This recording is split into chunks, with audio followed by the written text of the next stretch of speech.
Hey everyone, happy Thursday. We've got a great show for you today. You know what? Apple's not the only phone building AI into it. Google had some big news yesterday. Samsung's out there. We're going to talk about that. What's going on with Google? Is Google destined to be the next Ma Bell? We've got sustainability and eco insights from Bonnie. And our booth babe's a thing again. All that more. You're watching Techstrong Gang.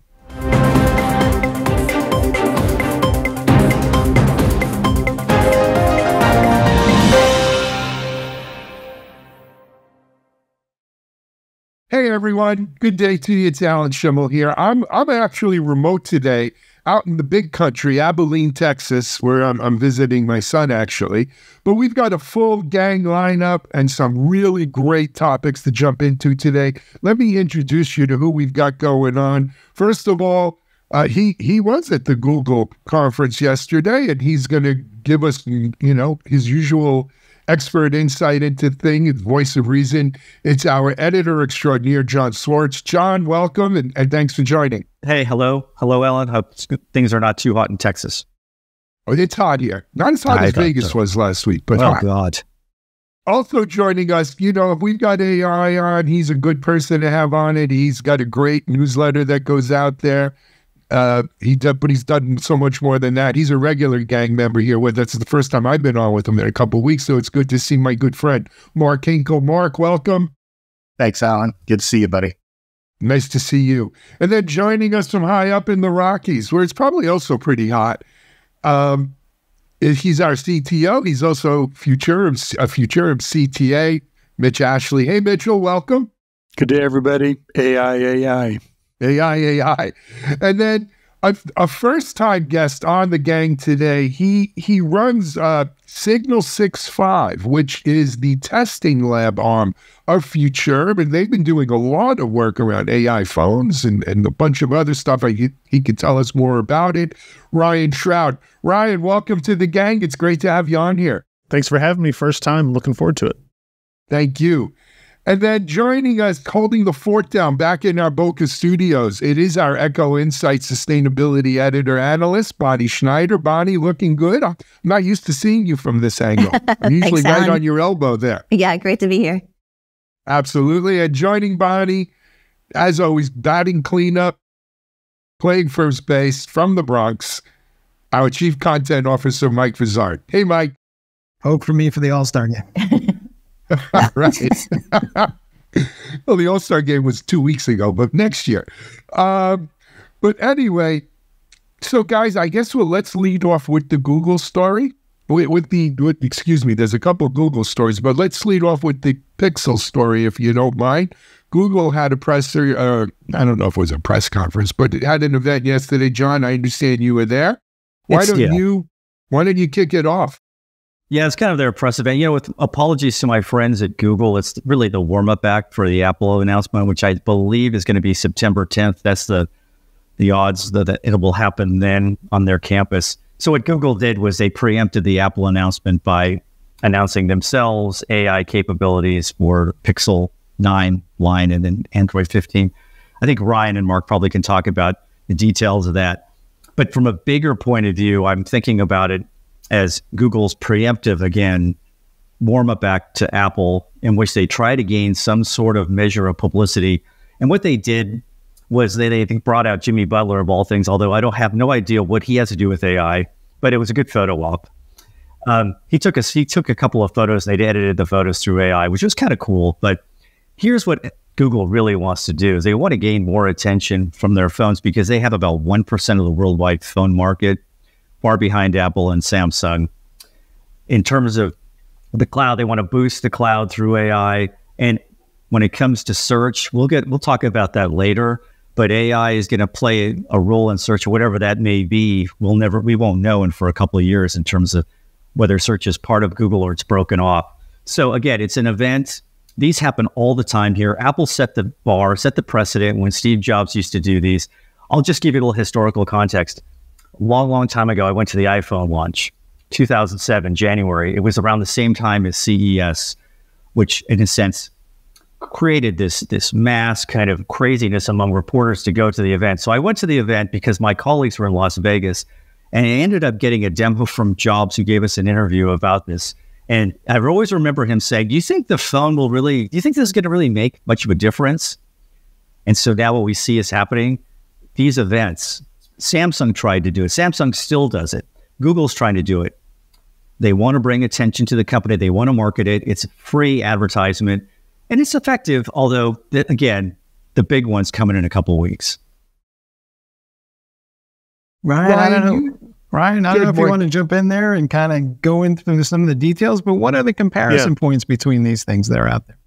So the first comment I'll make is it's a good point about kind of Apple starting these kind of I call them like direct to consumer events, live stream. You want to go talk to the audience directly. I find them to be very effective.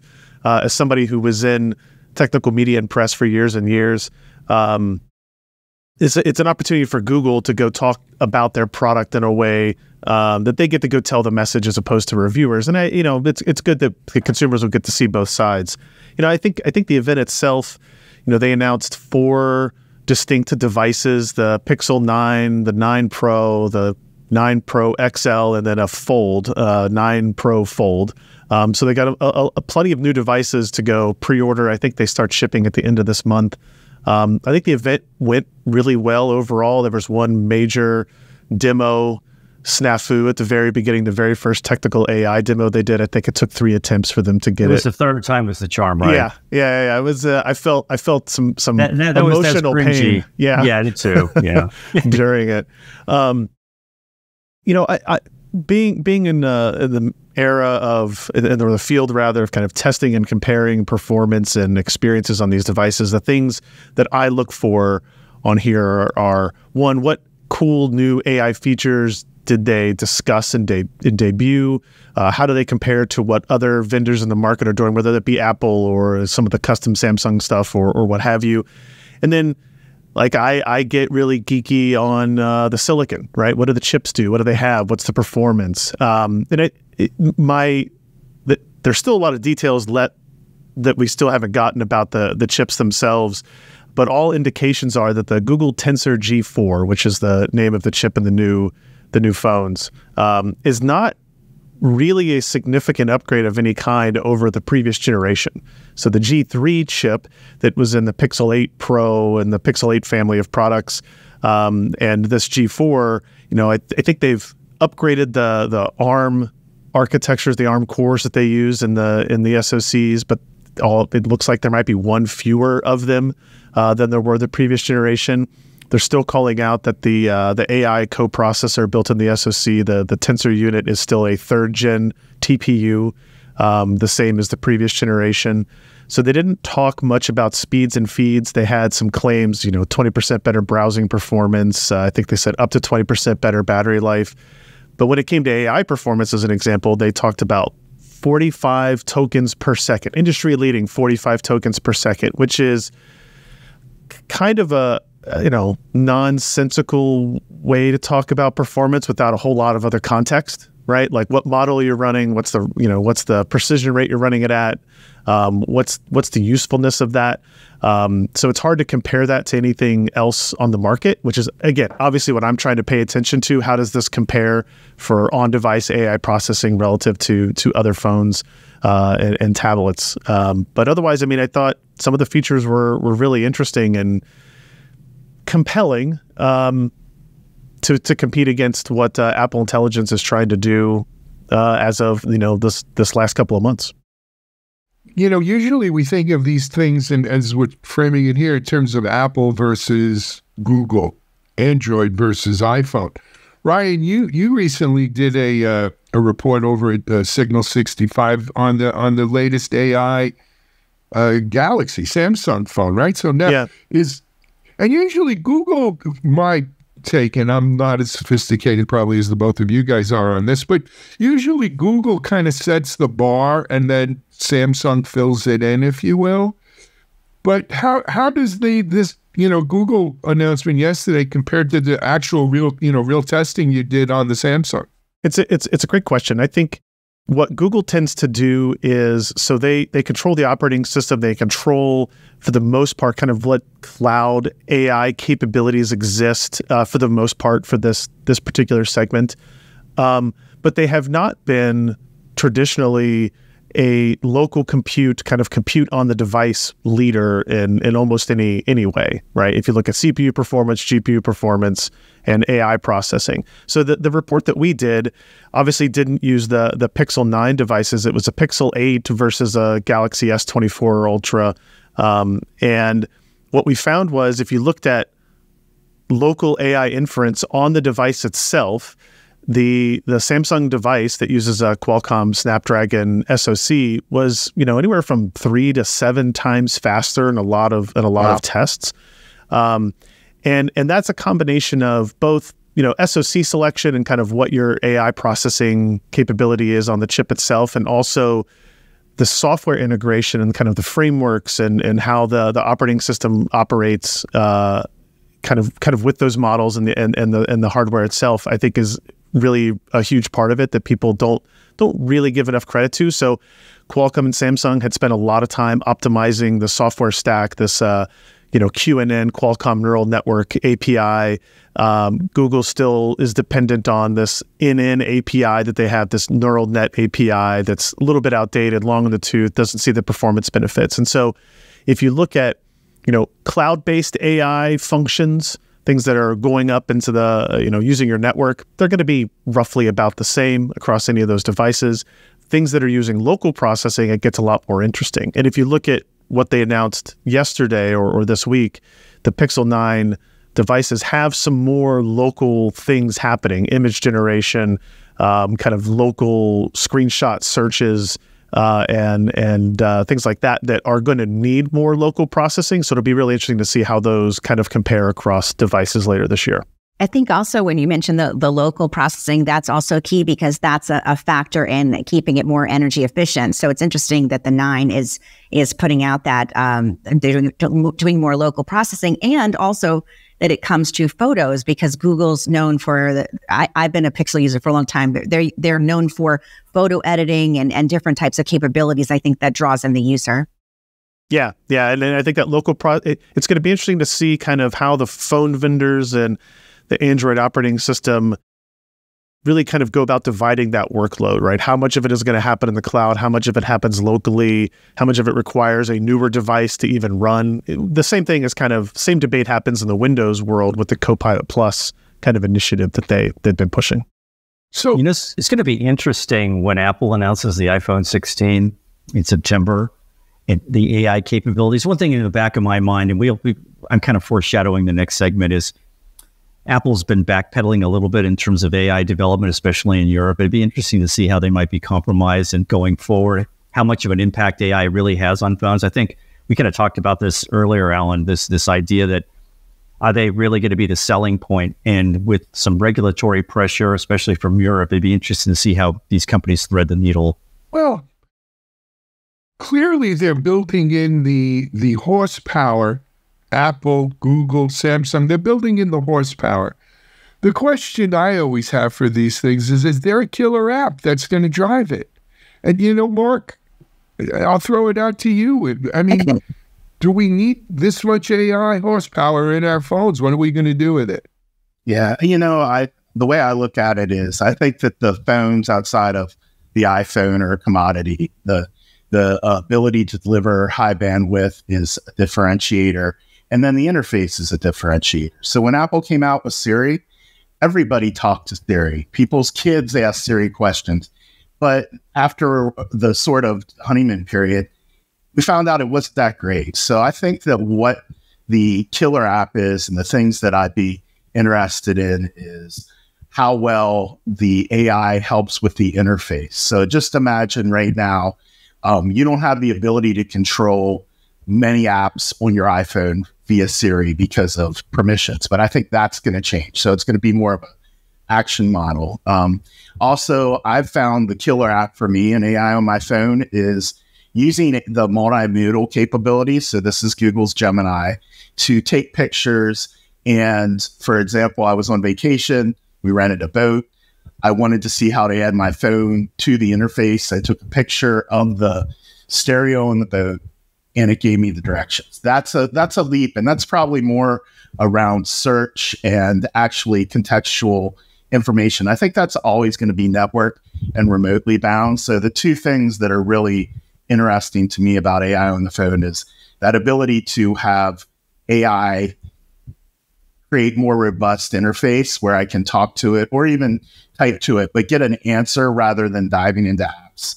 And then the second thing is just, contextually aware inputs using, vision, eventually audio. So we already see Shazam as like one of the popular apps to understand video, but imagine it start to understand second languages and doing real-time translation. That's the kind of things that I think it'll be good for, but I don't know that there's any other local killer apps. Like, you're not going to ask the same complex questions of ChatGPT or generate really robust video images on your phone. You're going to use it to interpret information, is my opinion. Yeah, I really think it's about the experience that customers get out of their phones. I think, to the graphic cards, all the testing that we do around those, and we have the ML perf for machine language testing, like Ryan does with the mobile phones, and there's every graphic card is rated compared to each other's. And that's important just to kind of compare generally. I mean, people aren't saying, well, if it isn't 4.3 of this, I'm not going to buy it. It's usually, well, I want to run this game. That's what I want. It's something that I can run what's out now and then what's going to be out for the next 2 years. If you're thinking about a mobile phone, generative AI has the potential to kind of deliver the promise of Alexa and Siri, or at least more of it, right? And change how we interface into getting information, interacting with, as well as creating content, whether it's audio, video, or text, right? Yeah. Writing, responding, and automating some of the tasks. Seems to me that's the real value we want to measure eventually. Ryan, I'm curious your perspective on. I think the one thing that people tend to miss in this conversation is that it's very difficult to predict how different this can be when AI works well. Right. In the paper, Alan, that you referenced earlier, I kind of talk about how, when the mouse was invented, nobody really knew exactly how much the computing environment and how we interface with data and devices would change from a terminal. And when we moved from a mouse and Windows into just the early pieces of how, voice communication with these devices, how that would change. And I do fundamentally believe that when this works well, when we get this right, how you interact with all of your devices is going to be completely different, and what your expectations of what they will be able to accomplish through their different sensors and cameras and temperature and barometer, like anything you can think of. And really the phone or your laptop or your watch or whatever is going to be running these models just becomes a sensor for everything around you. What are you looking at? What are you seeing? What are you hearing? And we got to get past some societal, cultural norms of, hey, maybe your phone is Microsoft went through this with Recall, right? When they pulled back Recall, hey, nobody likes the idea of something watching your screen all the time. But I can tell you from experience of using that feature, it's really handy if you get past the social threshold of somebody, don't think of it as somebody spying on you all the time as having the world's best assistant that's just kind of always looking over your shoulder. And all of those types of things will change.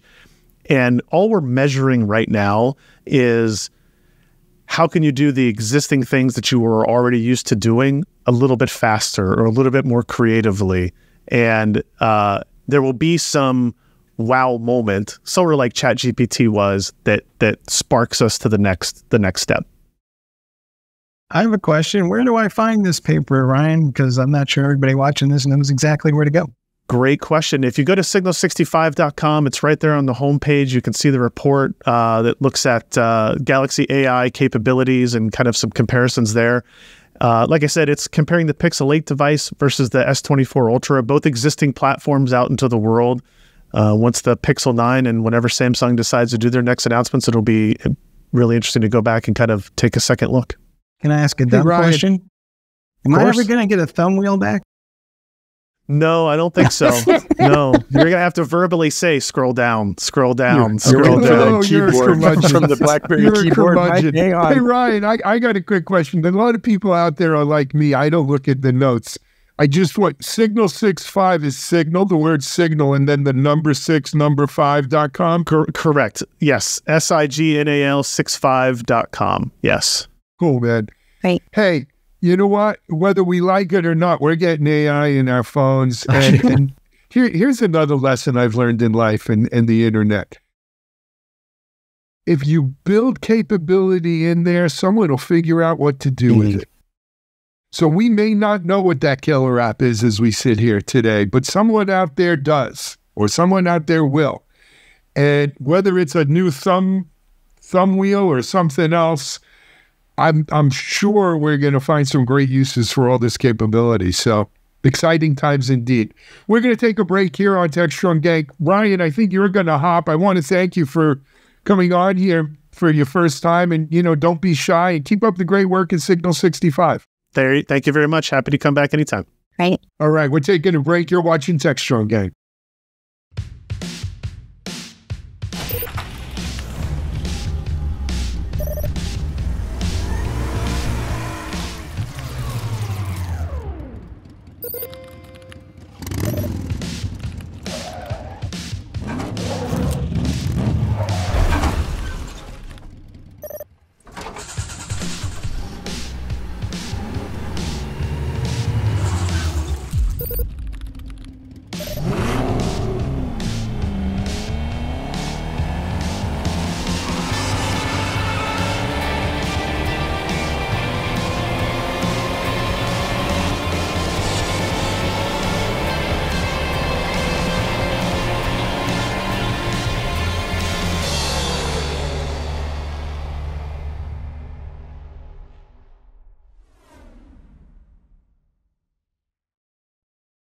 All right, folks, and we're back. And if you remember from last week, we were talking about how Google, in a court case, has become what they call a convicted monopolist. But now there's noise coming out of the government that says they might actually think about breaking Google up, which seems like, in some instances, an extreme remedy. But I'll go to Alan with this to start with. I guess what they're saying is that, to a certain degree, if they took all the money they got from search to move into these other businesses, then those other businesses are, quote unquote, maybe fruits of the poisonous tree that they got to give back. I mean, what's the reality? Mike, you're signaling here with words like convicted and fruit of the poisonous tree. Those are terms we use in criminal cases. Let's be clear. This isn't a criminal case. Okay, so that's number one. They're not criminal cases. We have a decision from a judge that said, yes, Google was guilty of using monopolistic practices. I'm sure that decision is being appealed, and we'll see what happens with it. We have the EU constantly nipping at the heels of Google and Apple and Meta and so forth, and I have a theory on that. Actually, I have an all-encompassing theory behind these things. But, shades of John D. Rockefeller and Ma Bell, these things like breaking up a company are not done lightly in the United States. It took them 10 plus, 12 plus years on the AT&T case. And I think even the IBM, it wasn't really a breakup, but the IBM monopoly case dragged on for near 2 decades. But I have a different take on this.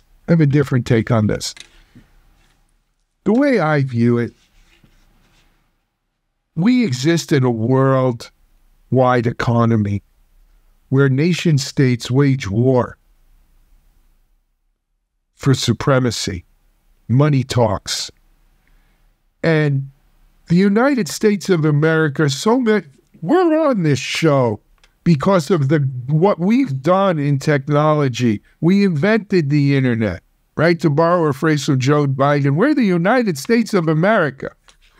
And when you look at companies like Google and Meta and Apple, I put forth the proposition that these are strategic assets of the United States of America in our quest to remain a world leader in economic commerce and the world, right? If we don't have the Googles, the Apples, and the Microsofts, what are we using? Huawei, Tencent, and Baidu? whatever it's called. Because the Chinese aren't sitting there worrying about it. They do anti-monopolistic stuff if they don't pay enough money over to the party. Okay? So we've got to tread real carefully here about killing the goose that lays the golden egg. And as it replaces the geese that lay the golden eggs, and as it's in regard to the EU, I was talking to Daniel Newman, CEO of Futurum Group, before we got on today's gang, and he said something to me that resonates too, which is, for all the EU is sort of like, I had an aunt like this. She made a lot of noise. She wore very stinky perfume, had nice pocketbooks. But for all the noise... But for all the noise they make, you know what? They like collecting the $1 billion or $2 billion that they bang Google and Microsoft and Apple and Meta with every year or two. It fills their coffers up. And that's what they've been doing with pocketbooks. That's what they've been doing with Google for years. Google ends up paying the fines. They do it. With everyone. They do it to Microsoft. I'm telling you. They do it to Microsoft. They did it with Apple. Someone's got to pay for that stinky perfume and pocketbooks. It's a racket. You're saying it's a racket. They're the classic ankle biters. Yeah, no, let me slap your wrist. I'll look the other way. Keep going. Gambling going on here. I'm shocked. All right, I might argue that we are a nation of laws, and we are a great country because we have these laws. So just because we're locked in a global battle, maybe we shouldn't ignore the laws that are the foundation upon which this great society is built. But we can enforce them within reason. I mean, the punitive measures here probably is probably going to be a fine. I mean, we've been down this path before with Microsoft. To break, I agree with Alan, to break up a Google and a company like this, which is so intricately intertwined in the digital economy worldwide, would have not just a devastating effect on maybe the world economy, but the U.S. economy in particular. And I just think we're going to go down this road. It's going to take years for this to be resolved, and there'll be some sort of fine and maybe some tweaking of the operations for Google. But it's definitely a game changer. In the Valley, people are terrified. Apple said it would fight the EU tooth and nail after it lost its case, and it ended up settling with them. And I think the same thing's going to happen with others, which kind of leads to this, where we're going to see more and more and more investigations. I'm all for slapping the wrists and reining these guys in, because they're definitely performing monopolistic tasks, but within reason in terms of a penalty. Do you think that... I'm not advocating for breaking them all up or breaking Google up, but let me take the other view. Do we relent that we broke up Standard Oil? Do we say, damn, I miss those days. I wish we had Standard Oil. Damn, I wish we had AT&T running all of our telecommunications. Well, we do. What virtually. A stupid decision.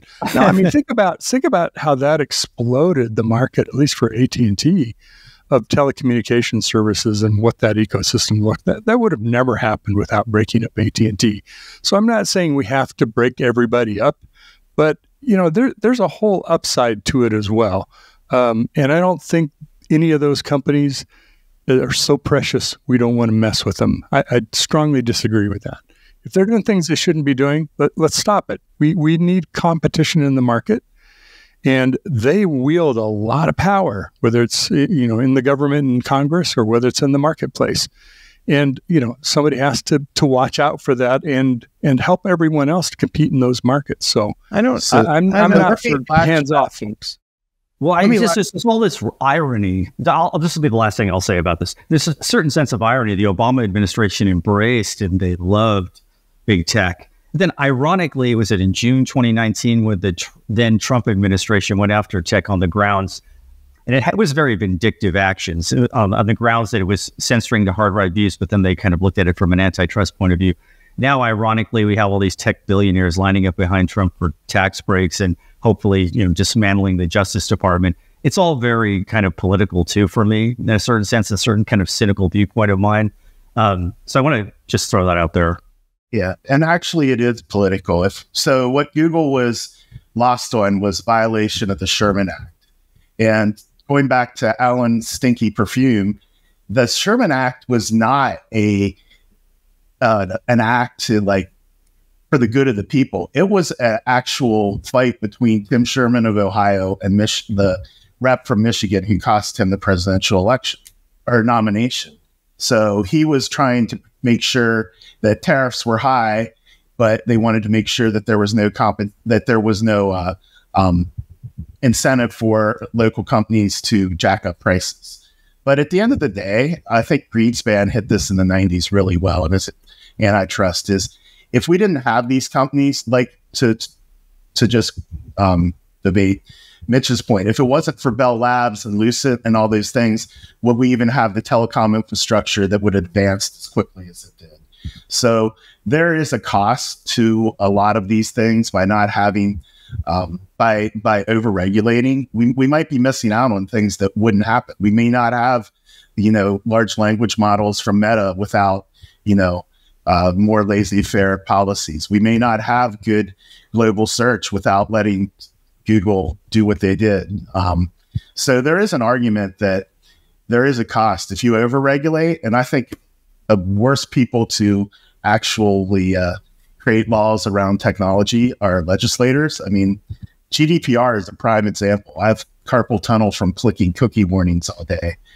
And so I think that the takeaway is, if you regulate these things, you have to have a good law that actually does what it's meant to accomplish. And right now, I think free markets are a much better regulator of technology than a bunch of lawyers in Washington trying to come up with a law. I agree, Mark. I'm sorry, go ahead, Bonnie. No, I was just going to say that could there be some sort of compromise where they're not breaking up Google, but they're pointing out specific instances where they are not, let's say, the standard for a certain phone company, you know what I mean, where it doesn't default to Google, and maybe the data it's more transparent, rather than just saying, okay, pay all these fines, to at least on some level change some of their practices so they're less, according to what the DOJ said, monopolistic. Well, we're not going to package the browser with the OS kind of thing. This is what you're talking about. I have a great conspiracy theory on all of this too. Is for the first time in many years, there's legitimate competition coming to Google in the form of AI. So OpenAI just announced their search. And Perplexity I use Perplexity instead of Google these days for search. And I'm wondering, given how well connected Sam Altman is, if he hasn't been lobbying or he's they all have that sort of opportunity. Well, you think Microsoft? Absolutely. You think Microsoft hasn't been lobbying against Google for this? They all do, big time. Hey, what's going to be interesting is yesterday, Eric Schmidt was, I believe it was yesterday, he was at Stanford, and he was talking about OpenAI and about generative AI. He said that the reason why Google is behind Microsoft and OpenAI is because Google employees only go into the office once a week. I mean, that's just kind of shows you. I don't disagree with them, but that's a whole. That's a different segment, John. Did I tell you about moving to Florida yet? Oh, hey, that's a deal breaker, my friend. I'm not about to get up. I'm downloading here. I'm out. No, but we talked about the Sherman Act. I'm reminded of people who say the Second Amendment was written in an era of muskets, not AR-15s, and therefore it's kind of totally irrelevant. And there are parts of that I agree with, parts I disagree with. We have a tendency in this country to think that somehow the Constitution is the word of God. It's biblical, if you believe the Bible's the word of God. And we could debate that another time. I don't believe the Sherman Act is the word of God. And I think Mark has brought it up right here. And what worked for Standard Oil and John D. Rockefeller and the rest of the robber barons in the early part of the 1900s is not necessarily going to work in the worldwide global economy that we find ourselves competing in today. And we as a country need to maybe update these kinds of things. Let the market figure it out, because it sooner or later it does, right? And I think the case of AI search is a great example of how do you change this. I was talking to a gentleman yesterday. We're going to have him on here at some point. His name's Mike Rubin. He's working with 6.5 Media. He was one of the top 5 people at a place called Alta Vista. Raise your hand if you remember Alta Vista. I used it. Mm-hmm. Yeah, that's my favorite. Right?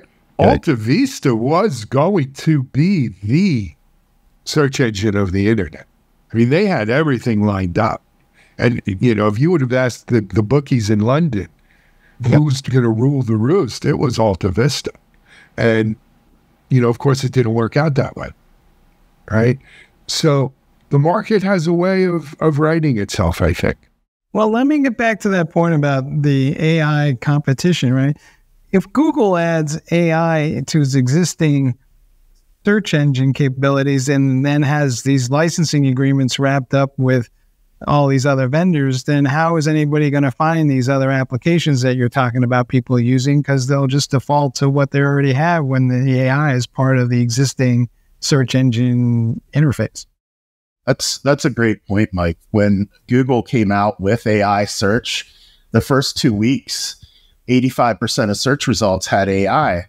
There were millions, probably hundreds of millions of dollars in lost revenue for people who depended on Google. So it's not hurting Google as much as it was hurting, the trickle-down effect to other customers. Obviously, it probably will hurt them in the way that they monetize search, but it's concerning in the way that people have built business that ship from Amazon, that have e-commerce businesses that could theoretically collapse by, being too disruptive to the ecosystem. You might punish Google, but you might punish small and medium businesses throughout the world much more greatly than Google. Absolutely. Guys, we got to end this segment, but I'll end it with this. My advice is tread lightly. Tread lightly. These are very complex issues that are intertwined throughout our economy and throughout our strategic position in the world. Anyway, though, let's take a break from on Techstrong Gang here. We're going to come back. Bonnie has some interesting stories to tell us. You're watching Techstrong Gang. Discover Techstrong Group, the epicenter of tech innovation. We're your go-to for reaching IT leaders and practitioners worldwide. Our secret? Impactful content that sparks awareness, engagement, and top-quality leads.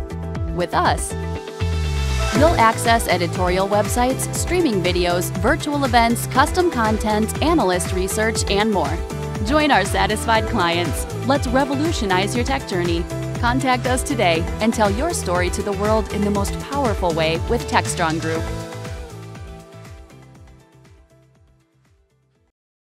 Welcome back to the Techstrong Gang. Well, the European Union has partially delayed its corporate sustainability reporting directive.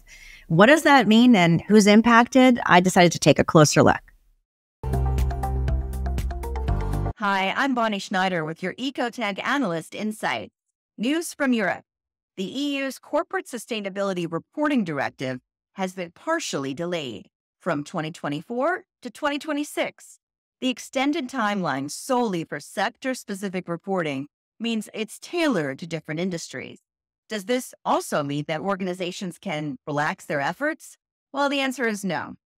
Coming due just 1 year from now, designated public companies must disclose their ESG risks based on their current 2024 data.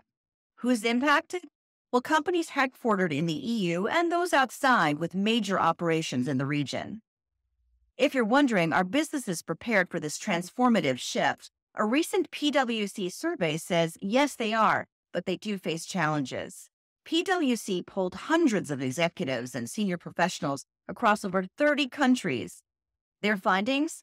Well, many say they haven't completed certain tasks, detailing the financial impact of their sustainability, not just for themselves, but also how their activities affect the environment and society. The biggest concerns of those surveys cited data availability and data quality. This survey underscored the effort to drive sustainability across business operations. The EU regulators aim to foster transparency and to create a level playing field for responsible business practices.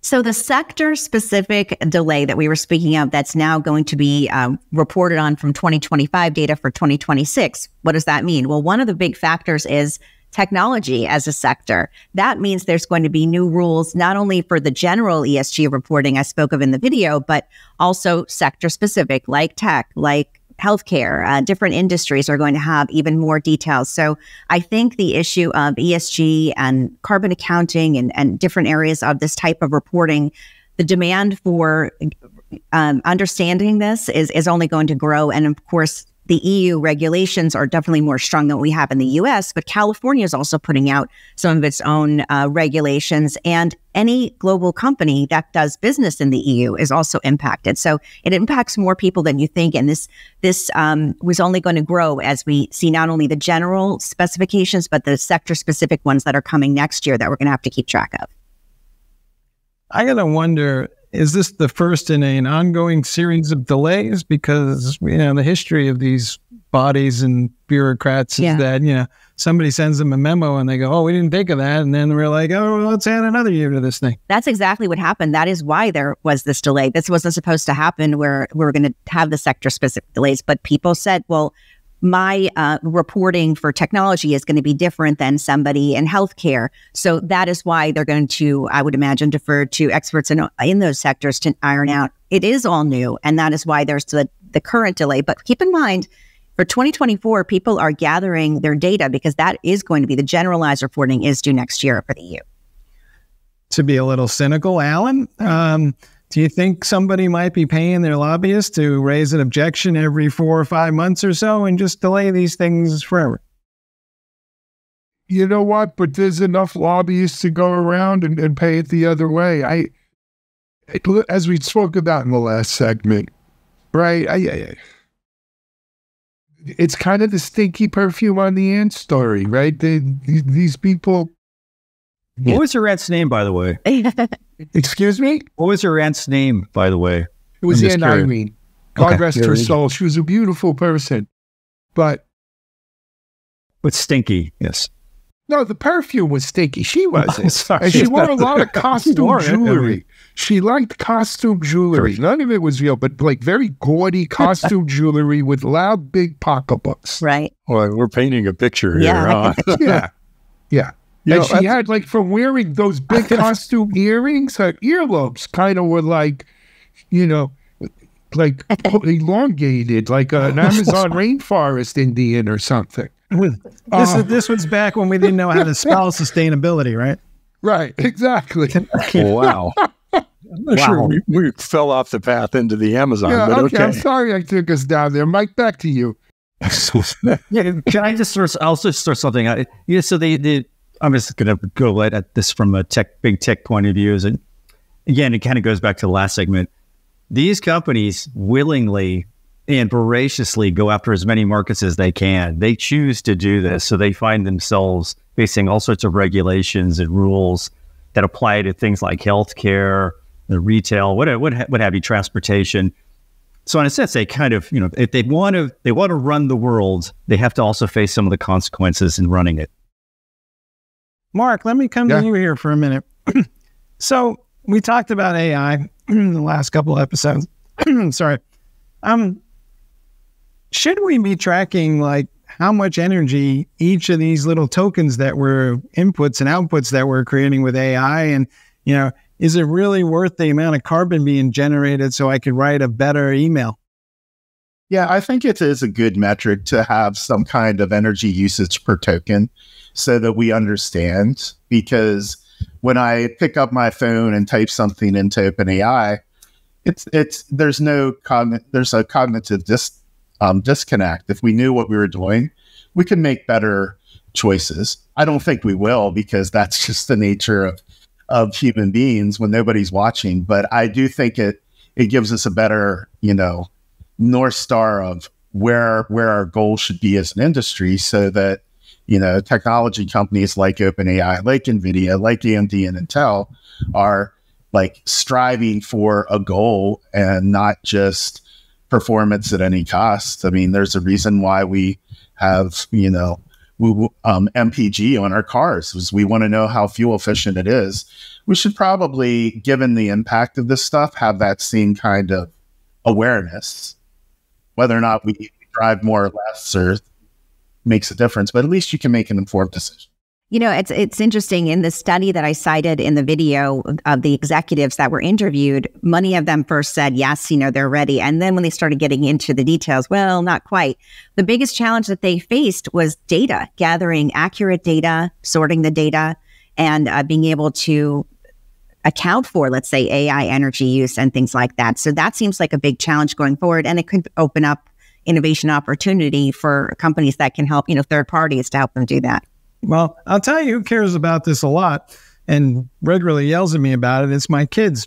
In fact, about 45 seconds that they look up from their phones that they're using all day, they'll yell at me about energy. You understand the paradox here. It's interesting. It's far from a perfect analogy, but it reminds me of when Sarbanes-Oxley came out, right? There's all these reporting requirements. Mm-hmm. I don't know how many CEOs went to jail for, inaccurate financial books, but it wasn't very many. Less than you and I told our prospective customers that went, Mitchell. That was our big selling point. How do you look at stripes? It creates this whole industry of data gathering and compliance and a lot of things, and you can argue whether that's helped or not. I think in this case, it's kind of the same question of, is it helpful to measure energy consumption per token? I don't know. Is that going to change any behavior? Well, if it's not, then why should we measure it? Why should we report on it? What are the things really that we do want to help drive down? It may be just overall consumption of energy and water by AI as that scales up. I'm no expert in this area for sure, but it's easy for regulations. And I'm talking the other side of the issue I talked about last time on the last segment. It's easy for regulations to take on not only a life of itself, but a galaxy of it in and of itself, and go way overboard in terms of reporting. And there's companies that don't do IPOs because they don't want to do Sarbanes-Oxley. They're not big enough to pay whatever it takes to do that every year.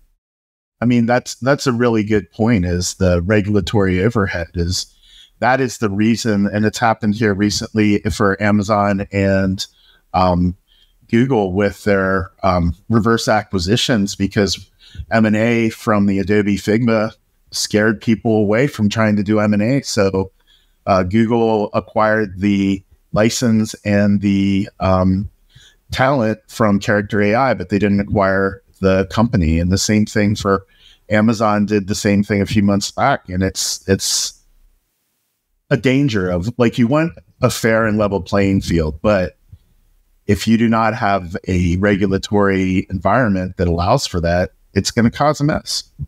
I used to do a lot of press briefings with companies, and it usually was about products. The last couple of years, they were background conversations with the legal teams, with the lawyers on background, explaining to us, other reporters, why Apple, Google, Meta, their point of view, where they were going.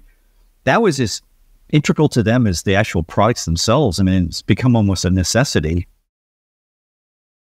Absolutely. Guys, we're about out of time for this segment. Bonnie, great job on that. The link to the video that you just watched will be in our notes. I wanted to bring up one thing before we close out today, guys. Kind of a last story coming out of Black Hat for me. A good friend of Mitchell and my, Jennifer Manila, formerly Jennifer Jabish, put something first on her Facebook, then on her LinkedIn.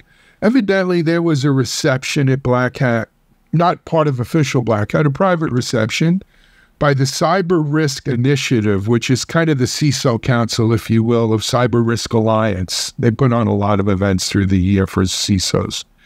And it was sponsored by our friends at Palo Alto. And walking into the reception, there was sort of the classic accordion, sign that said the Cyber Risk Initiative and what have you, and the name of that particular reception. And standing next to it, they had two women dressed up in 50s style dresses. And I'm not kidding you, I don't know who thought this was, with lampshades over their head that had the Palo Alto Network logos on the lampshades. From what I understand, people walking in, some people walked right by it and shook their head. Some people didn't say anything. Other people said something. But the brouhaha coming out of it has grown to quite a level of brouhaha. And Mitch, you know JJ, she's not some crazy wild-eyed feminist. You know, she's not one of those kind of person. Pick a fight, but she, right? Well, no, but she'll not stand up. Yeah, but it offended her. It offended my friend Olivia Rose on LinkedIn. It offended a bunch of people. Offended me looking at the picture of it. It is just. You saw the picture, Mitch. It's pretty. So, Cyber Risk Alliance, immediately their CEO disavowed any knowledge of it, and they recalled their whole Mission Impossible team. Palo Alto kind of fumbled the apology, and then I think the 13th came out. Their CEO wrote a formal apology with things they're doing to make sure this stuff doesn't happen again. Now, Mitchell, you and I, we fought the Booth Babe Wars at RSA and Black Hat 20 years ago. Right after the Clone Wars, we fought the Booth Babe Wars. Well, we did, right? Mitchell and I used to write about it all the time and call it out. And I thought we were past that in an industry where we struggle. Where right here we have 5 men and 1 woman on our panel. We struggle to have diversity and equal representation, and we ask ourselves why. And then you got to ask yourself, who the hell came up with that idea? What were they thinking? So I'm not here to pile on. I'm just here to say, as an industry, we have to do better. The diverse people in our industry deserve better. Our industry deserves better. The world deserves better. And I hope it's the last time we see something this. Talk about not reading the room. It's just stupid. I mean, it's just idiotic. Really I can't believe it. Yeah. Anyway, we'll leave you with that. We hope you had a great time, as much fun as I had doing this. It's the first time I've been on this side of the Techstrong Gang, not sitting there with Mike and Bonnie. It's a lot of fun. It's liberating. But Thanks. We'll be back tomorrow. We hope you've enjoyed this edition of Techstrong Gang. But until then, everyone, I'm Alan Schimmel, and we're out. I'm Bonnie Schneider, sustainability contributor to the Techstrong Group. I'm excited to introduce you to a groundbreaking new initiative from Techstrong Research, the Sustainability Pulse Meter. The Pulse Meter offers valuable insights into how environmental responsibility factors into tech purchasing decisions for key players in the industry. Position your company as a leader in the industry and differentiate from your competitors with the Sustainability Pulse Meter, offered exclusively from Techstrong Research.